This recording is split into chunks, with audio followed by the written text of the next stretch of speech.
Hello, everybody. Welcome back to Horror Trans. I am Stephanie Bree. I am a transgender woman. I talk about all things horror. And today we're talking about Stephen King's Children of the Corn.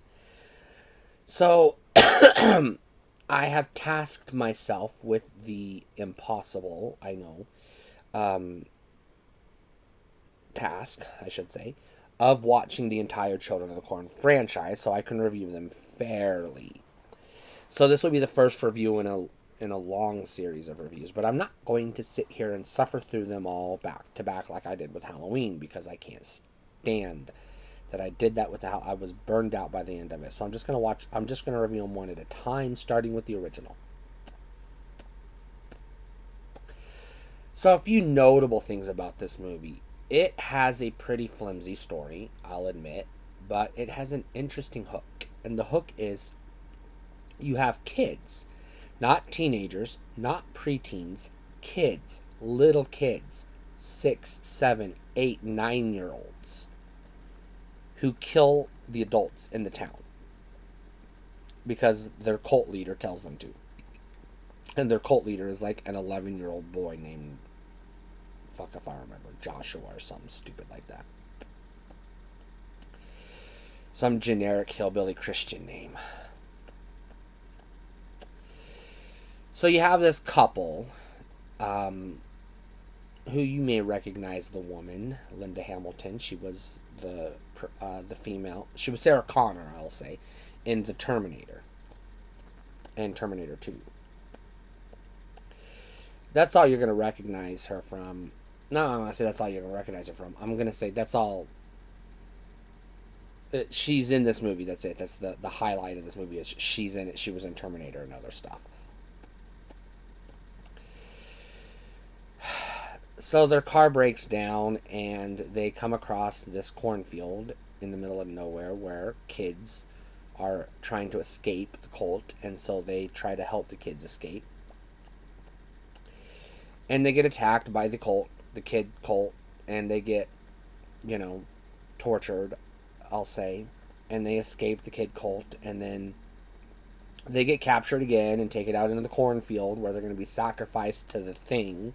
And I don't remember what they call it. The thing in the cornfield, I don't remember what they call it. They had a phrase that they used over and over in this movie, but it's not fucking memorable. I don't fucking remember what they called it.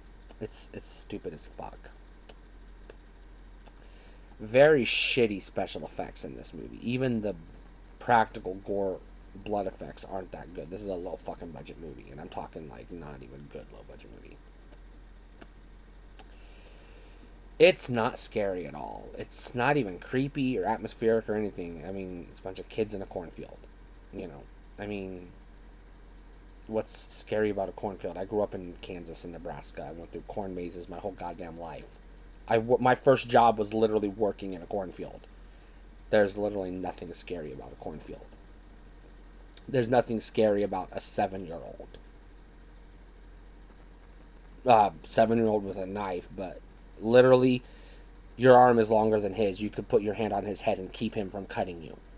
There's nothing scary about a 7-year-old with a knife. You could literally kick the knife out of his hand and he's going to just crawl on the floor and bawl like a little bitch. This movie is rubbish, and I do not recommend it at all. However, I do rate this one as a buy. And the reason I rate this one as a buy is because this is the one Stephen King wrote. It's based on a Stephen King story. And Linda Hamilton. That's the other reason why this one's a buy. It's not the worst Stephen King movie ever made, in my opinion, but it's up there.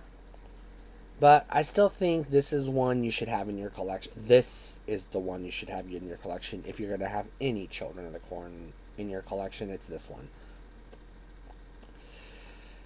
I bought it and I've watched it a few times. It's, I won't say an enjoyable watch, but it's one of those passable, put it on for background noise.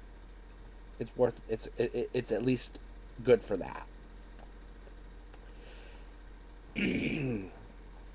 So I guess that's all I have to say about Children of the Corn.